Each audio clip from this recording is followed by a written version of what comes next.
Olá! Hoje é o sexto encontro do programa Vi Florescer ao Vivo. Hoje nós vamos conversar com o professor Juvenal Cordeiro Filho, que é professor de filosofia e também psicanalista. Vou convidar o professor Juvenal para entrar.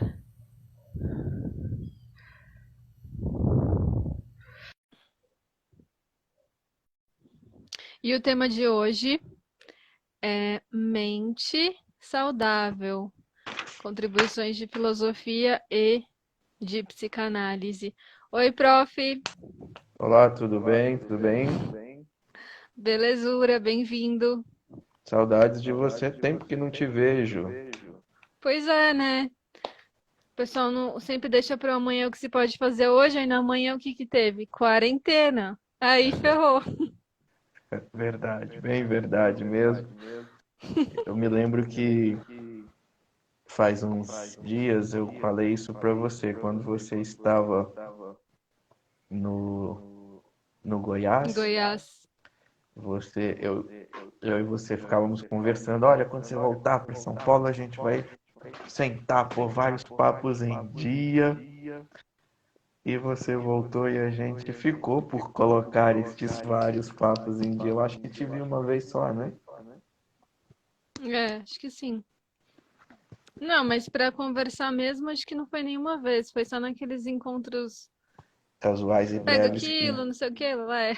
coisa da Então, cidade grande. exato, mas isso é normal. Não é só da cidade grande. Na cidade pequena que eu morava também era assim. As pessoas elas se envolvem no nas suas rotinas e é isso. Uma outra coisa que acontece muito também é as pessoas não aproveitarem o próprio lugar onde elas moram e elas precisam ser turistas para vivenciarem um lugar. Elas só vivenciam um lugar com mais plenitude se elas são turistas. Se existe a finitude, a gente precisa da finitude. Por isso que eu valorizo muito a morte. Ela é nossa amiga. Porque é graças a ela, é a noção da morte, de que vai ter um fim de um ciclo, que pode possibilitar a vivência mais plena do ciclo em vigência, né? Então, a mesma coisa para o lugar. Se eu sei que eu vou ficar pouco tempo naquele lugar, se eu sei que aquilo vai acabar, aquilo eu vou querer viver vou querer desfrutar ao máximo. Se eu sei que eu vou vender uma casa, ou eu vou mudar de casa, a casa que eu estou alugando, ou a cidade, ou se eu sei que eu estou apenas turistando num lugar, eu vou desfrutar daquele lugar ao máximo. Só que a grande verdade é que a gente tem uma ilusão de que existe uma continuidade, porque na verdade, nós nunca sabemos quando a morte chega, ou quando chega uma quarentena, que vai mudar tudo, ou que chegue qualquer outra situação, que pode ser considerada como acaso ou não. Mas o fato é que nós não temos a capacidade de prever tudo. Então, a grande verdade é que não existe o amanhã. A gente vive como se existisse. É um clichê. Não existe o amanhã, mas não existe mesmo. Então, a gente deveria realmente tentar viver como se não existisse o amanhã. Como é que é isso? Carpe diem.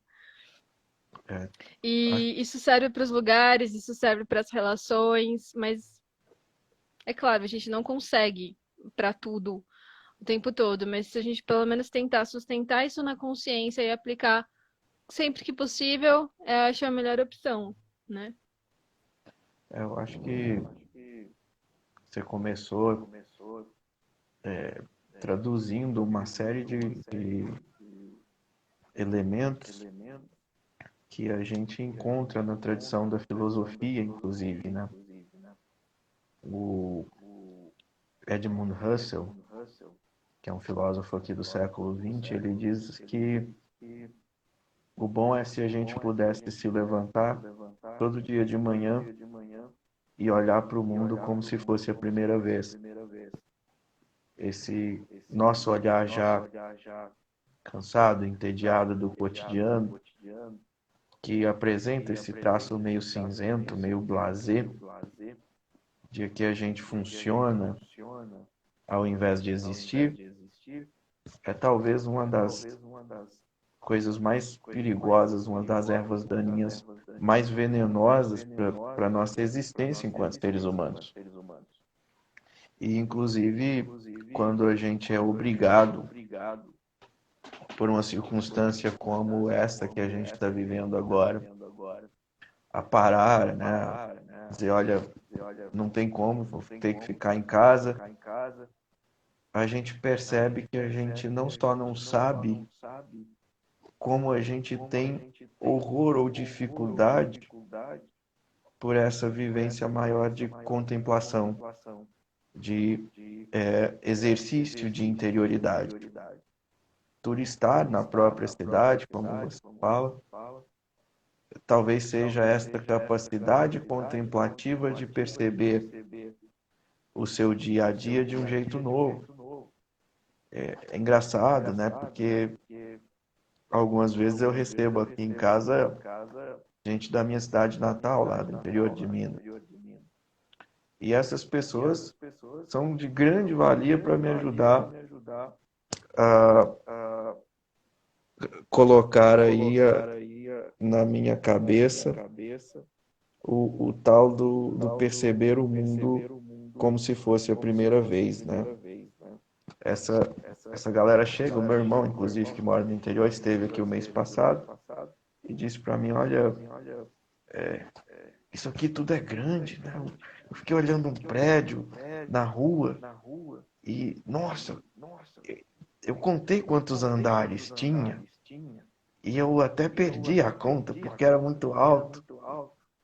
E ele me dizia aquilo com uma coisa assim, uma, uma contemplação, um êxtase de perceber que aquela coisa que para mim se tornou pueril, se tornou cotidiana, tem um nível de interesse que talvez eu não tenha percebido, né?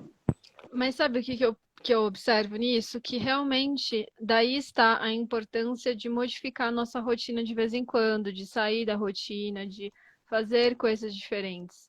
Porque é só mediante esse tipo de contraste que a gente vai poder voltar a ter um olhar contemplativo para aquilo que é rotineiro. Porque realmente, mano, como que você vai manter aquele olhar contemplativo todos os dias para a mesma coisa? Assim, eu tô dizendo isso, mas ao mesmo tempo eu tô olhando para um quadro que tá aqui na minha parede, na frente da minha cama, e todos os dias eu olho para ele achando ele muito lindo. Então, de alguma forma, algumas coisas são possíveis, né? E isso me faz pensar também em relacionamentos, né? Relacionamentos que, por um lado, a saúde do relacionamento ela vai depender dessa sustentação também, né? Do contemplar o outro como com admiração. Mas, por outro lado, também me lembra uma conversa que eu tive na semana retrasada, na quinta retrasada aqui, que foi sobre a mulher esqueleto, que fala justamente sobre o ciclo de vida, morte e vida no amor, que é compreender que tudo tem um fim, tudo é cíclico. Então, e mesmo que seja o fim é o início de um outro ciclo. Então, querer sustentar que um relacionamento ele vai ser para sempre de uma determinada maneira, sempre naquela beleza, sempre naquela paixão, não é maduro. E achar que quando isso não acontece, quer dizer que o relacionamento está vindo por água abaixo, é que faz o relacionamento vir por água abaixo, ao invés de perceber que existe um ciclo e aceitar esse ciclo. Agora eu não estou tão apaixonada, daqui a pouco vamos mudar um pouco a rotina, né? Aí casando um pouco com essas conversas. Vamos mudar um pouco alguma coisa para que algo possa renascer. Senão não dá. Mas, para a gente voltar, né? Não que isso tenha sido necessariamente sair do caminho, mas voltar mais para o centro da questão, né? A gente já começou filosofando, mas eu ainda não apresentei você. Na verdade, eu gostaria que você se apresentasse. Eu disse quem você era, eu disse que você era professor de filosofia e psicanalista, mas eu gostaria que você comentasse um pouco sobre a sua caminhada nessas duas áreas, como você acha que elas se cruzam, né, se encontram, principalmente no sentido de contribuir para sustentar uma mente saudável. Ok. Eu sou filósofo de formação, né? Minha graduação, foi minha primeira graduação. Depois eu fiz a formação em psicanálise, já faz alguns anos, não vou dizer quantos, né? Faz um bom tempo. E trabalho nessas áreas, eu atendo pessoas em consultório. Hoje, menos, né? Eu tenho trabalhado mais atendendo outros analistas, discutindo casos, e trabalho na área de educação, né? Dou aula num colégio, na área de filosofia, e sou proprietário, sócio proprietário de um cursinho pré-vestibular, pré-ENEM, cursinho que é associado a um outro projeto que eu desenvolvi de orientação vocacional. Eu comecei a desenvolver pesquisa de orientação vocacional faz uns 4, 5 anos. Fiz alguns testes com pessoas, com grupos de meninos e meninas, e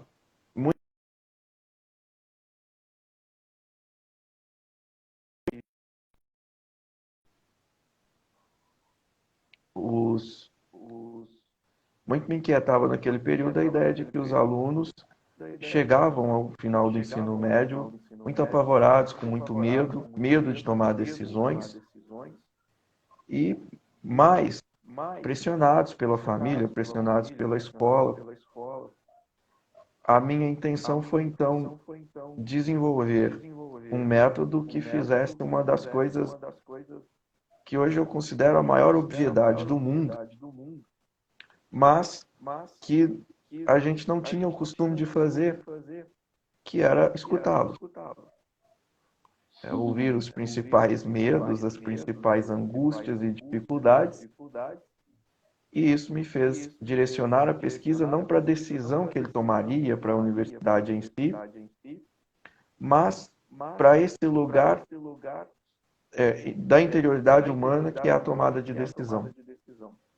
Desde as decisões mais simples. Um dia desses estava no mercado e vi uma criança tentando decidir se levava o danoninho roxo ou o rosa, né? E a mãe perto supervisionando, e aquilo, a criança devia ter uns 4, 5 anos, aquilo parecia desesperador para ela, porque ela queria levar todos e não podia. E eu acabei percebendo que nesse bojo a dificuldade não estava em decidir entrar na universidade ou qual universidade fazer, mas em encarar as decisões diante da vida. A gente parece estar imerso num modelo social em que tudo é meio pronto, né? Aquela coisa com comida congelada que você só põe no forno e esquenta, mas chega um momento em que a gente é obrigado a tomar decisões mais complexas de vida, e se a gente não tiver feito durante a própria vida o treinamento de decidir coisas, muito provavelmente a gente vai se ver em dificuldade. E aí, junto com essas pesquisas, eu acabei desenvolvendo um modelo de treinamento pedagógico, que não é psicológico, que é pedagógico, pensando especificamente as decisões nessa fase da vida, na adolescência, passagem para o início da vida adulta. É um pouco isso que eu faço na atualidade. Acho que eu vou contratar os seus serviços para minha adolescência tardia. Uma coisa assim, né? Quando mais jovem eu morei na igreja, estudei para ser padre, você sabe disso. E um bispo já velhinho deu um testemunho que eu gostei bastante. Perguntaram para ele como é que o senhor teve certeza que o senhor ia ser padre, bispo, essas coisas e tal. E ele respondeu, mas quem disse que eu já tive essa certeza, né? Essa certeza plena. Até hoje eu me pergunto se o é.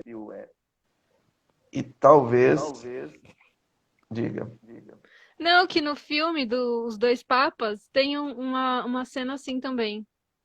Aliás, o filme todo, no final das contas, tá relacionado com isso, né? É O, verdade. O diálogo, é os diálogos, excelente, inclusive. Nossa, indico muito pra quem não assistiu Os diretor Dois Papas. brasileiro, né? Um baita filme, o Bergoglio e o Ratzinger. E acho legal a gente falar disso porque dentro de nós moram inconstâncias. A gente não é uma máquina linear que vai ser sempre da mesma forma. A gente vai ter dúvida, a gente vai ter medo, a gente vai ter incerteza. E a ideia não é eliminar as incertezas, as dúvidas, os medos, e mais aprender a lidar com elas, né? Eu há dias que me levanto e penso, mas será que eu estou no caminho certo? Há dias em que me levanto e falo, mas estou no caminho completamente errado, né? E há dias em que me levanto e falo, não quero saber de conversa de caminho, dane-se, né? Eu quero só ficar em paz. Aham.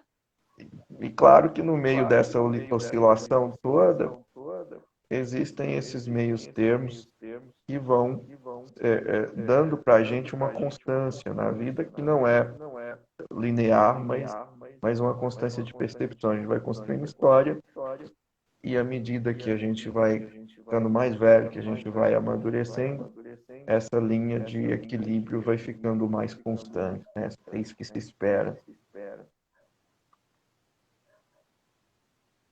Tô ouvindo, tô escrevendo aqui o tema do nosso encontro pra tentar fixar pra quem entrar depois saber do que a gente tá falando.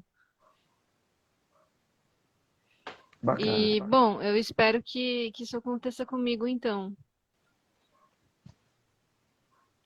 Deixa eu ver como é que eu faço pra fixar. Não tenho a menor ideia. Eu achei que. Enfim. Eu também não sou o melhor operador de Instagram. Você me convidou, eu fiquei com medo de não saber entrar na live. Falei, Ah, será você que tem podia ter alguém? me perguntado, porque eu fiz isso com várias pessoas. Eu passei o treinamento antes. Eu falei que eu faço serviço completo. A arte, a divulgação, o treinamento de como usar o Instagram. Eu acho que eu vou começar a fazer consultoria disso.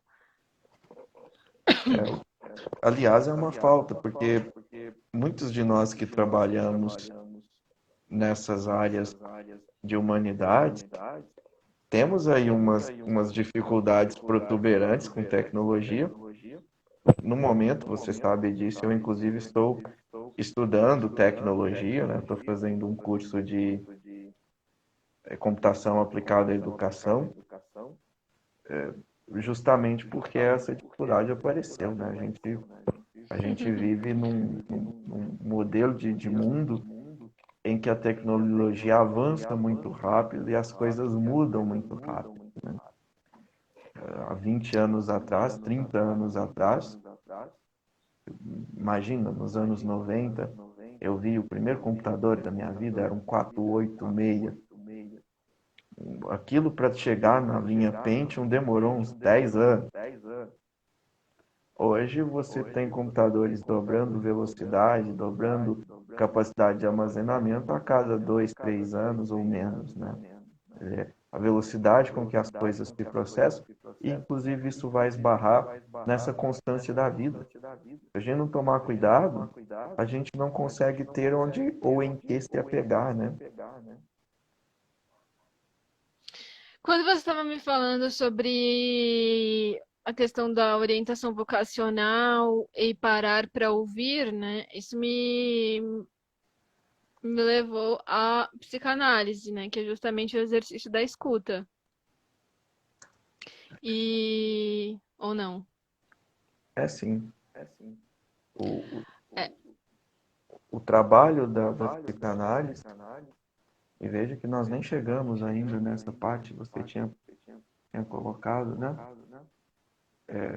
Ele é um processo de escuta, é lógico que existe a escuta do analista, mas acima de tudo, é uma escuta de si. Porque quando você está dentro de um processo de análise, você verbaliza, você enuncia aquilo que você tem dentro de você, né?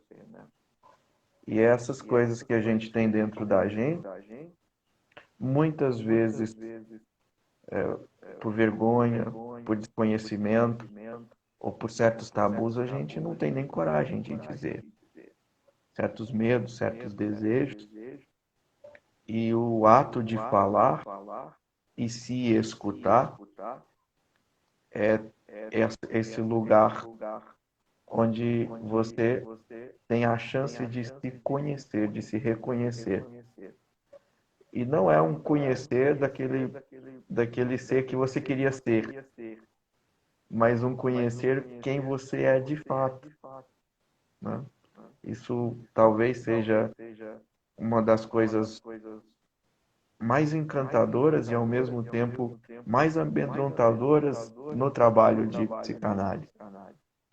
Porque quando a gente se põe a ouvir, a gente não ouve só o que a gente deseja, né? E a gente, quando se põe a ouvir, a gente percebe que algumas vezes a gente também fala, sente o que não deseja.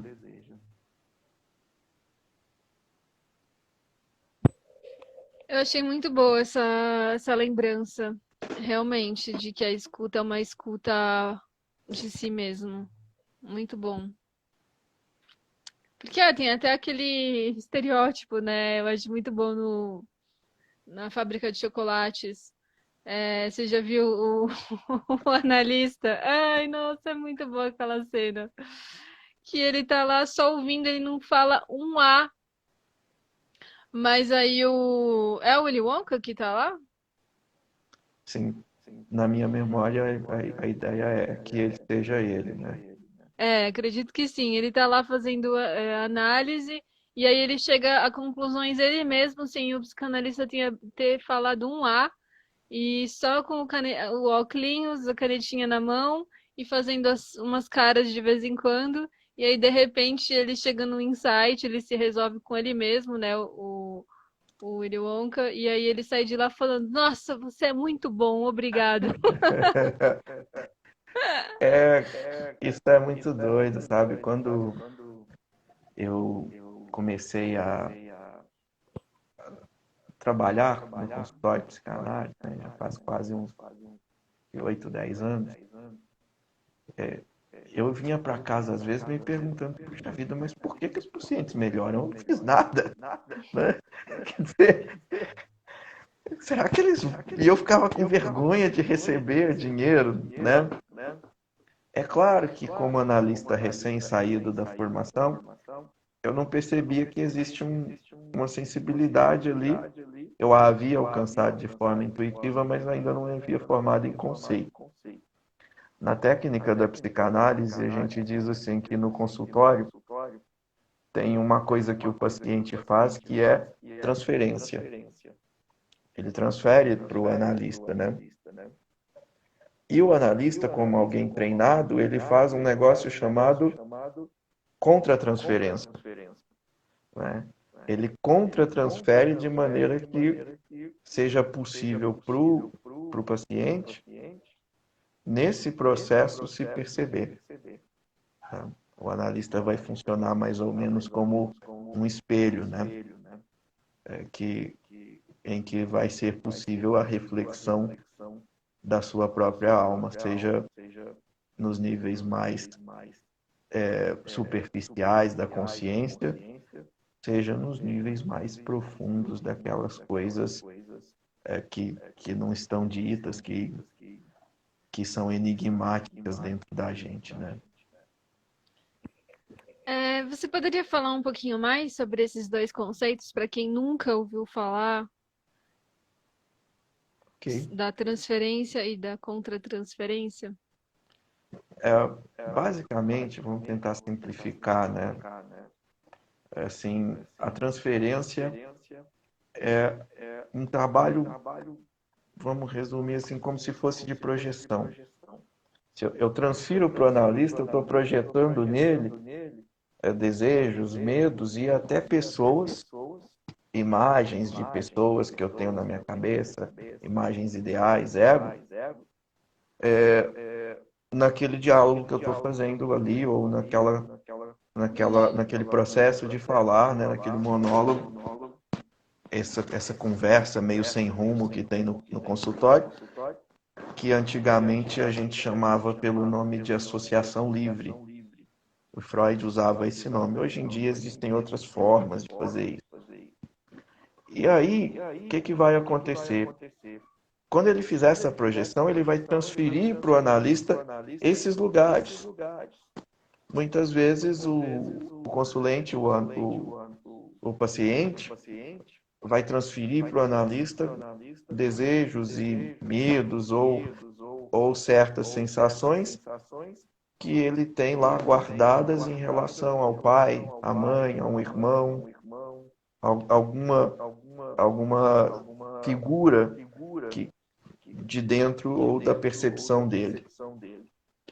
E aí o trabalho do analista vai ser esse trabalho meio arqueológico, de ir pegando estas percepções, essas transferências, como se fossem pecinhas, para ir formando um quebra-cabeça que é o psiquismo, a mente daquela pessoa. Muitas vezes, para fazer isso, o analista precisa assumir simbolicamente, não de verdade, mas simbolicamente, alguns lugares, algumas figuras, algumas sensações que possam permitir que a pessoa tenha essa reverberação, né? Que ela perceba ali no processo o que está acontecendo. E é isso que seria a contratransferência, né? É a palavra, é o olhar, é o gesto que permite que aquilo que foi transferido pelo paciente seja devolvido para ele, que ele possa pensar, elaborar e refletir sobre aquilo, né? É um processo longo, delicado, porque quando se chega no consultório uma pessoa, a gente não faz a mínima ideia de quem ela é. E tudo que a gente vai saber dela, da família, dos círculos dela, dos sentimentos, dos traumas, dos desejos, a gente só vai saber porque ela está contando. E o que ela Sim, conta, desculpa,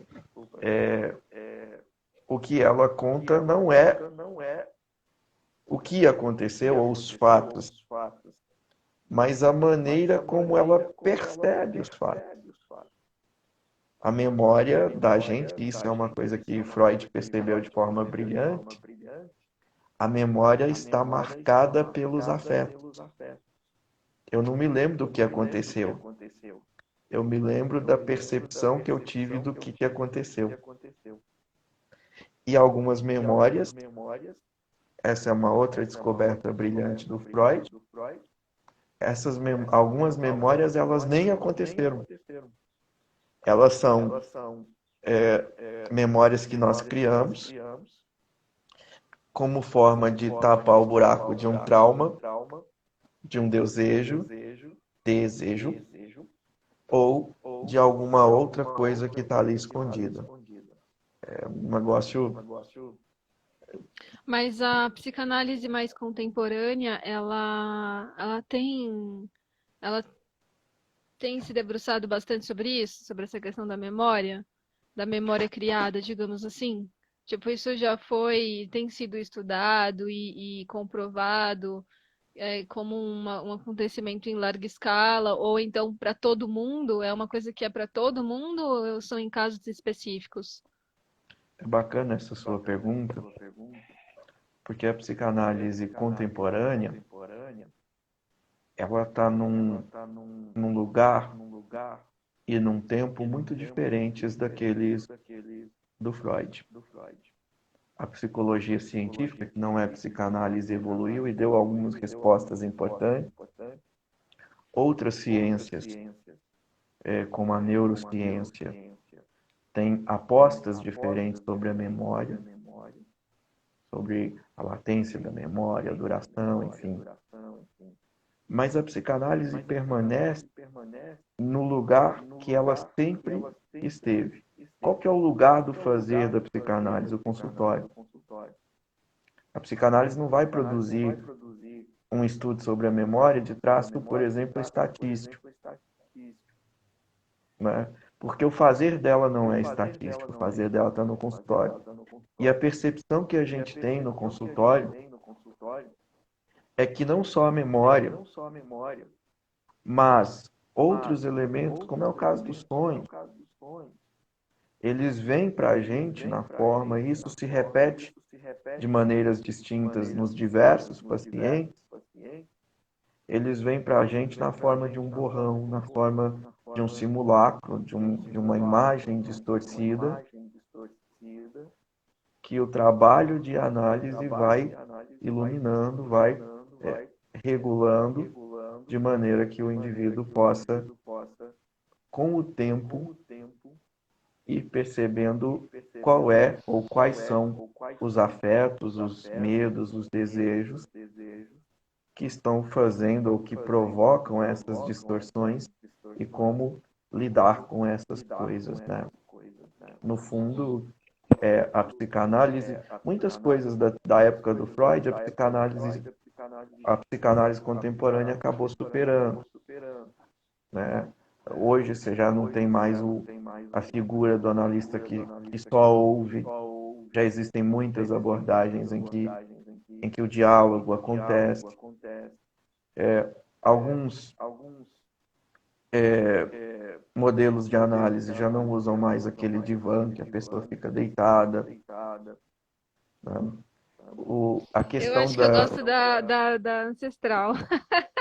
Apesar de eu não ter experimentado divã, quando eu entrei na sala da última psicanalista que se tornou a minha psicanalista, a primeira coisa que eu falei, tem até um divã! Eu fiquei muito feliz. É uma coisa que parece que a gente está situando em um outro lugar. Ainda existem muitos analistas à moda clássica, freudianos, né?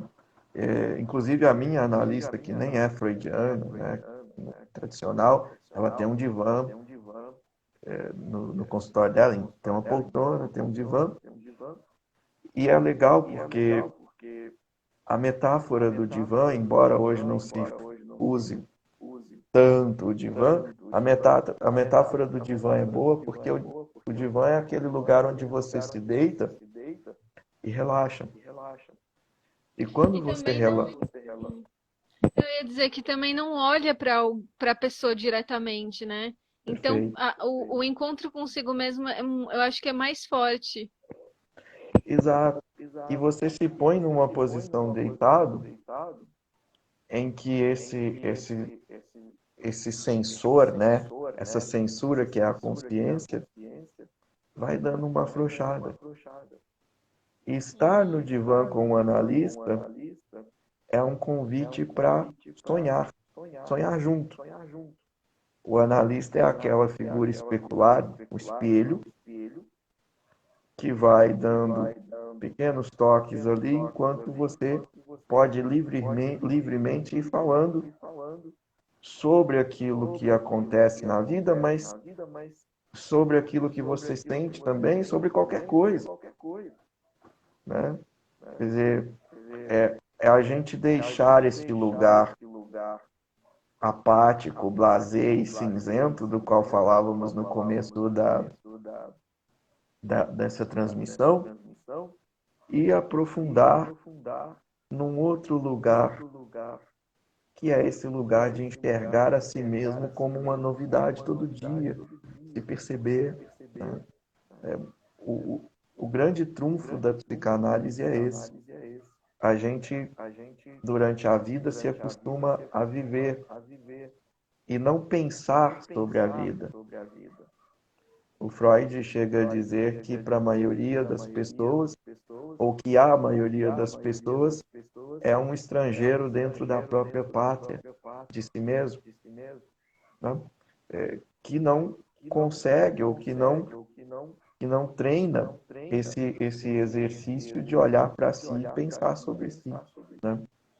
O, o Divan tem isso, a análise tem isso, e eu acho que essa é uma das contribuições mais importantes da psicanálise, recuperar esse lugar de reflexão, né? A palavra refletir tem esse traço, né?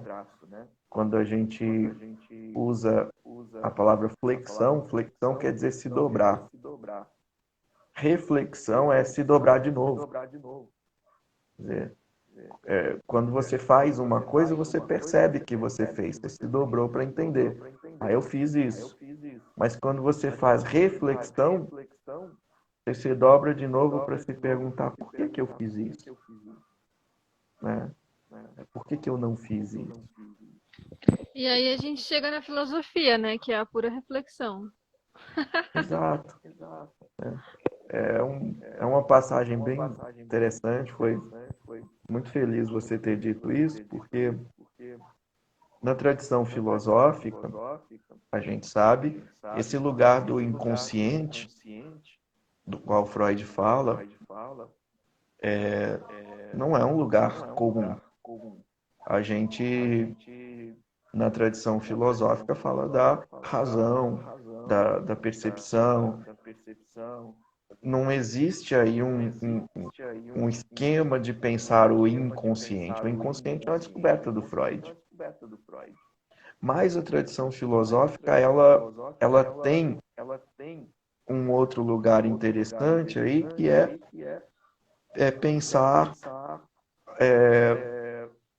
as nossas paixões, as nossas afecções, os nossos afetos e trazê-los para esse lugar da consciência, né? Você não tem como, por exemplo, deixar de sentir medo, deixar de sentir raiva, né? Eu desafio qualquer pessoa a dizer que nunca teve vontade de matar alguém, por exemplo, ou desejar que alguém morresse. Essas coisas nos escapam. Mas quando a gente traz para reflexão, a gente deixa de só sentir e pensa por que que a gente sente e vai treinando os afetos para justamente disciplinar estes sentimentos, essas paixões.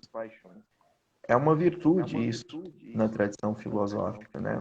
E é uma terapia na tradição filosófica, não uma terapia de consultório, mas uma terapia de vida, que é temperar a vida, organizar as paixões, e isso recebe o nome de temperança. Quer dizer, você É a carta 14 do tarô, só para não passar batido.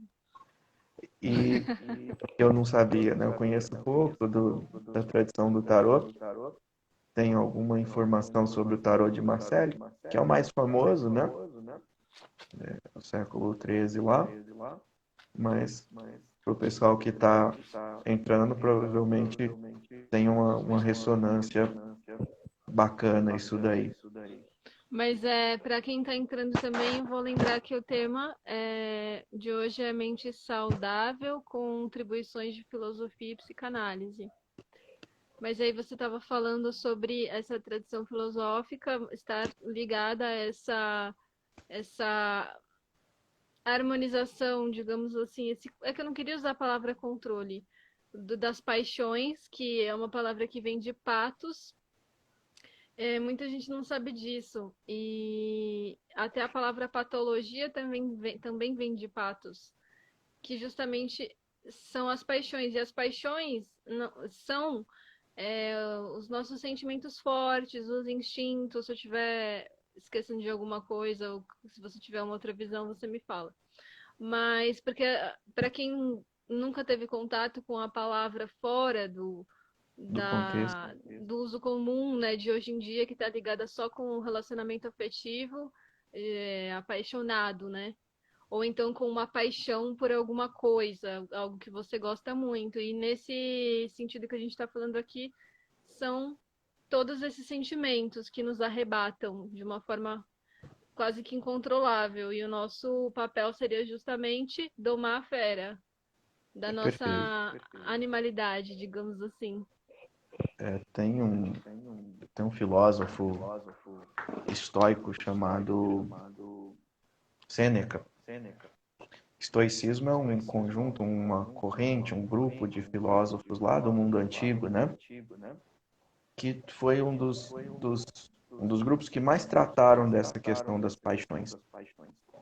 E tem um filósofo desse período chamado Sêneca, e ele vai tratar muitas vezes dessa questão de como dominar a nós mesmos, mas nos dominar não no sentido de virar uma pessoa chata, quadrada, mas de entender as nossas paixões, não paixões como você falou no sentido de desejo de alguém, mas paixões no sentido de todos esses sentimentos, afetos que são incontroláveis, né?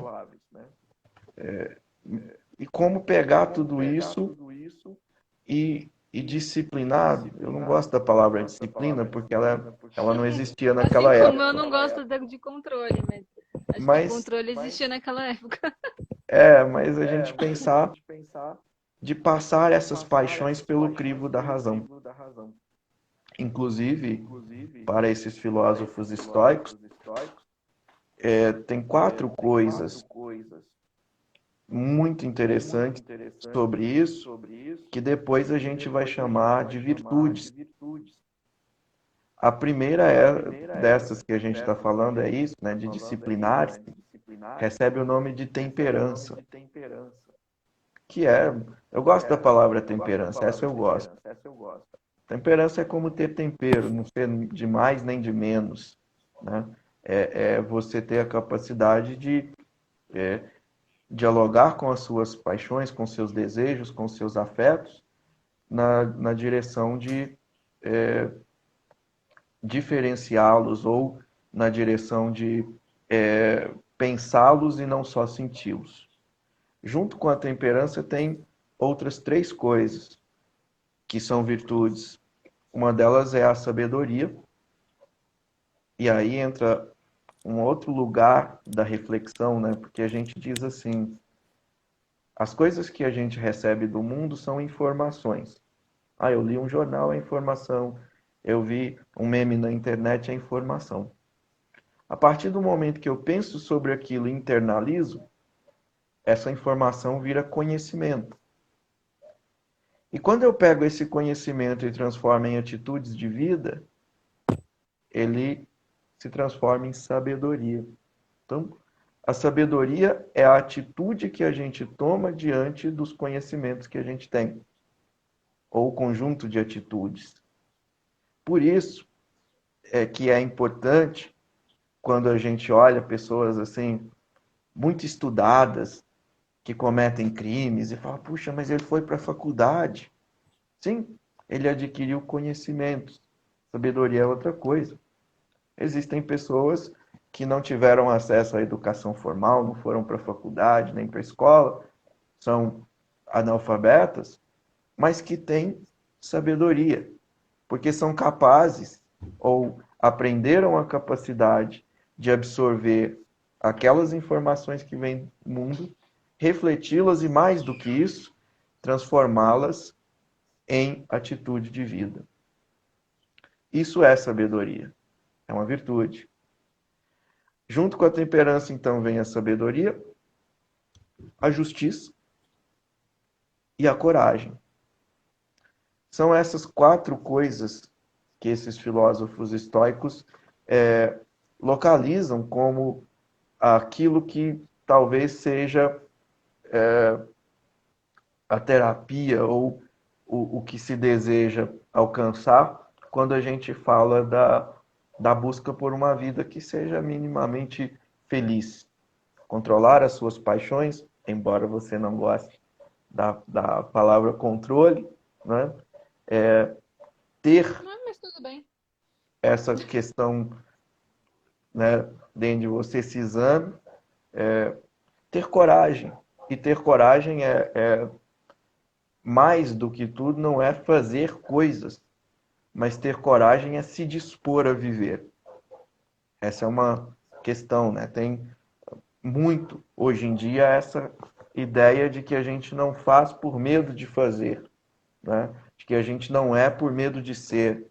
Quer dizer, e passamos a vida esperando que a coragem bata para que a gente faça alguma coisa, né? Coragem é essa disposição de existir plenamente na sua própria existência, né? Isso é um negócio meio complicado à primeira vista, mas a gente vai dizer que a coragem não está em fazer coisas, mas em ser. Porque quando você você deixa de se preocupar com o fazer, né? A autenticidade está aí. E, claro, a justiça. A gente pensa na palavra justiça sempre assim, justo é o que é certo. Mas a gente pode repensar a palavra justiça, imaginando a ideia de que justo é aquilo que não sobra e não falta. Se eu visto uma roupa e ela está justa, ela não está folgada e nem apertada. Se eu tomo uma atitude que é justa, ela não é uma atitude demasiada e nem uma atitude faltante. E eu acho isso muito bonito de a gente enxergar, porque quando a gente toma as atitudes de vida, muitas vezes, tentando fazer o que a gente considera certo dentro de um sistema já pronto, a gente não consegue adequar as circunstâncias, lugares, pessoas. E aí a gente deixa de ser justo, né? De maneira bastante simples, os estoicos diziam que quando você faz este processo, né, de controlar as paixões, de desenvolver o seu senso de justiça, de praticar a sabedoria e de exercitar a coragem, aí você descobre uma coisa chamada serenidade, que eles chamavam pelo nome de ataraxia, né? E veja o quanto isso, mesmo sem ser psicologia, tem que ver com saúde mental. Eu observo, talvez seja só uma percepção, amparada em alguns estudos de aproximação que a gente lê na área de psicologia, a gente observa assim que a maior dificuldade das pessoas em relação à saúde mental é esse desconhecer o exame de si e, sem conhecer a si, passar a agir como um estranho a si mesmo, que não pensa no que faz, só faz e sofre depois que fez. Isso é um modelo terrível que assola muita gente nesse nosso mundo atual, que é um mundo de muita correria. A gente às vezes se esquece de pensar nas coisas e refletir as coisas, a gente só vai agindo e reagindo diante das circunstâncias.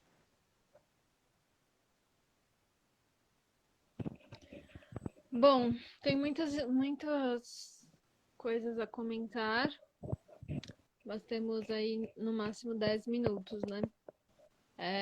Eu queria voltar um pouco de novo, para psicanálise, de repente talvez dê tempo de ir chegando, mas no sentido de quando você lembrou que não é uma escuta do outro, mas é uma escuta de si mesmo, foi ótimo. No entanto, ainda que fosse só uma escuta do outro, e aí quando você fala, eu não me sentia no começo da profissão que eu não tinha essa maturidade para perceber que não era só uma escuta, mas ainda que fosse, né? Isso é uma carência no nosso mundo também. Então, as pessoas elas perderam completamente, se é que em algum momento elas já tiveram, não sei se isso é uma coisa da contemporaneidade ou se é uma coisa do ser humano não sensível, E aí também a gente pode refletir sobre o que é a sensibilidade e como resgatá-la ou sustentá-la, enfim, pelo, pelo quanto ela pode ser positiva e essencial na nossa vida e ao mesmo tempo também, em alguns momentos, nos tornar sensíveis demais, né? Mas voltando, essa sensibilidade da escuta, né, da paciência de ouvir, ela é uma questão de humanidade muitas vezes. E eu vejo o quanto falta isso, principalmente com pessoas mais velhas, porque as pessoas mais velhas elas têm muita vida, elas têm muita história, então elas têm muita fala, né? Muitas delas. Elas têm o que falar, porque elas viveram muito já. É, E aí essa inquietude, né? De onde será que vem essa inquietude, essa falta de paciência, essa falta de empatia para parar e simplesmente escutar o outro? Porque se a gente desse essa oportunidade das pessoas simplesmente falarem sem, e principalmente sem a necessidade de a gente falar qualquer coisa, porque as pessoas, elas têm necessidade às vezes só de botar para fora, para justamente elas poderem se ouvir.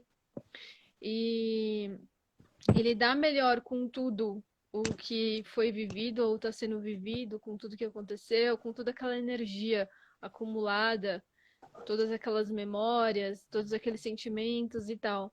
Então, assim, é um grande ato, eu considero um grande ato o ato da escuta.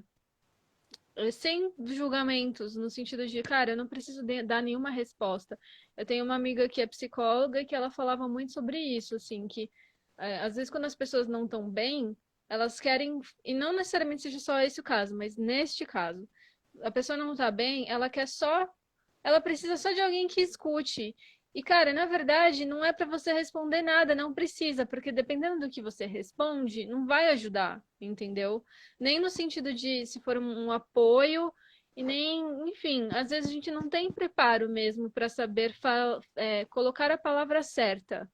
Então, nesse caso, se a gente não tem a palavra certa, pelo menos a gente tem ouvidos. E pronto. Muitas vezes, quando eu tô numa situação em que eu vejo que assim, a situação da pessoa é delicada, ou a minha é delicada de estar ouvindo aquela situação e que qualquer coisa que eu fale pode me colocar numa situação mais delicada ainda, ou colocar a própria pessoa, né? Na dúvida, o que que eu digo? Olha, eu estou aqui para te ouvir, e é isso que eu posso oferecer, se isso for bom para você, né? Às vezes a gente não precisa nem falar isso. Mas às vezes pode ser necessário, porque talvez a pessoa esteja, né? Como são poucas as pessoas que só ouvem, talvez ela até se assuste com alguém que não fale nada, que tá ali ouvindo. É... Bacana. Mas no final das contas, eu tenho certeza que só o ato de ouvir vai fazer um bem grandioso para aquele que ou aquela que precisa falar. Então, eu queria pontuar um pouco isso, porque, assim, até colocando a gente nesse lugar de hoje, né, da situação atual, seja essa questão da quarentena, seja na questão do mundo, de turbilhão que a gente vive e que é muito cheio, saturado, saturadíssimo de informações desnecessárias, de um excesso de comunicação desnecessária e que rouba o tempo daquela comunicação necessária. Então, hoje eu sou uma que eu levanto muito a bandeira da não censura, né? Do direito de fala de todo ser humano que precisa falar. No sentido de que áudios no Facebook, existe uma censura para áudios no Facebook. Tem gente que não gosta de receber áudio e tem gente que não gosta de escrever. A gente precisa ter respeito com o outro. Se o outro é aquele que precisa se comunicar escrevendo e é bom para ele, então a gente aceita a forma de comunicação do outro. Se para o outro é bom ele falar, a gente precisa aceitar aquela forma de comunicação que é boa para ele. Se não, só que se a forma de comunicação que é boa para ele não é boa para mim, isso precisa ser repensado. Por que que não é bom para mim? Por que que isso me incomoda? Ao invés de necessariamente projetar no outro como se fosse um problema aquela forma do outro se comunicar, seja ela qual for. E Em última instância, tipo, se não der jeito mesmo, aí você repensa a relação, né? No sentido de diminuir o contato com aquela pessoa, enfim. Mas o que eu acho que não é legal é essa censura de tipo, ai, passou de. Nossa, o áudio teve não sei quantos minutos, ou teve 1 minuto, ou teve 2 minutos, ou teve 7 minutos. Cara, por que não? Sabe? Tudo depende. Depende. Não dá pra gente censurar a coisa de forma tão rasa, do tipo. Eu tô falando, parece uma bobagem, mas é uma questão bastante séria, porque as nossas relações hoje não existe, existe muito menos contato pessoal, existe muito contato pelo telefone e um telefone que não é mais como antigamente, em que existia essa coisa do falar com o outro e ter uma resposta imediata. Então, ficou essa coisa das mensagens. E aí, censura-se as mensagens. Então, é uma questão importante, que parece banal, mas não é, porque é a questão central da nossa comunicação de hoje. E então, assim, por exemplo, né, também tem que pensar o outro lado. Tem pessoas que às vezes não sabem, não tem poder de síntese, roubam o tempo do outro naquele áudio que não precisava ser tão longo. Imagine se todo mundo mandasse áudio tão longo, está todo mundo saturado. Mas há algumas questões que são importantes, são questões essenciais, são falas importantes que giram em torno de algum assunto que é relevante, não é uma coisa qualquer. Então, aquilo não pode ser resumido em poucos segundos ou 1 minuto. Demanda um tempo maior. Ahn, é isso. Queria falar um pouco sobre isso, dessa coisa do colocar-se à disposição de ouvir em todas essas Eu formas, tenho, né?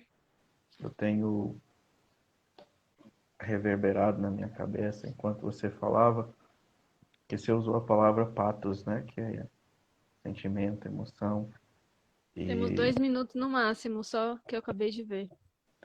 e de maneira muito sincera, né? A gente pode pensar que estamos falando de uma coisa chamada empatia. A gente parar com essa mania de ter contato com os outros, de ouvir os outros para produzir uma resposta, né? E não para entender o que o outro está dizendo, o que o outro está sentindo, o que o outro está comunicando. Estar aberto para encontrar o mundo do outro é o que nos torna humanos. E talvez reencontrar este lugar, né? Que a gente está num outro lugar nessa sociedade contemporânea, que é o lugar de ser humano é ter experiência, é ir para certos lugares, tirar fotos, não que não seja legal, não seja divertido, mas a gente está resumindo a experiência humana em fazer coisas, né? E não em ser coisas, em sentir coisas e partilhar essas coisas uns com os outros, essa vivência humana. E a partilha só existe num lugar onde o outro também exista, não exista só eu, né? Se a relação tiver que ser do jeito que eu quero, se as relações tiverem que ser do modo que eu espero, então elas vão deixar de ser relações. É melhor você se trancar numa cripta de castelo e viver sozinho, porque aí você vai poder ser do jeito que você espera, né? Os outros não são a gente, não estão aí para atender os desejos da gente, não são máquinas a serviço da gente. Os outros são pessoas que convivem com a gente e que trocam humanidade com a gente, né? Estamos terminando, né? Sim. Eu acho que terminamos de uma forma poética, bonita. Caiu aqui. É... Só me passou assim pela cabeça, enquanto você falava dessa coisa do se isolar, né? Que no final das contas, não. As pessoas não estão preparadas para estarem isoladas também. Então, nem o contato com o outro, nem o contato consigo mesmo é uma coisa tão simples, né? É, poderia ser, mas ao que parece não é. Bom, eu quero te agradecer por essa conversa bem legal. E, e é isso. Se tudo der certo, ela vai para o YouTube. Estamos com 24 segundos. Vou finalizar então. Próximo encontro quinta-feira agora, eu vou falar com a Julis sobre será que agora é hora da mudança, de algum tipo de mudança? Que mudanças são possíveis neste momento? Obrigada a todo mundo que participou. Beijo.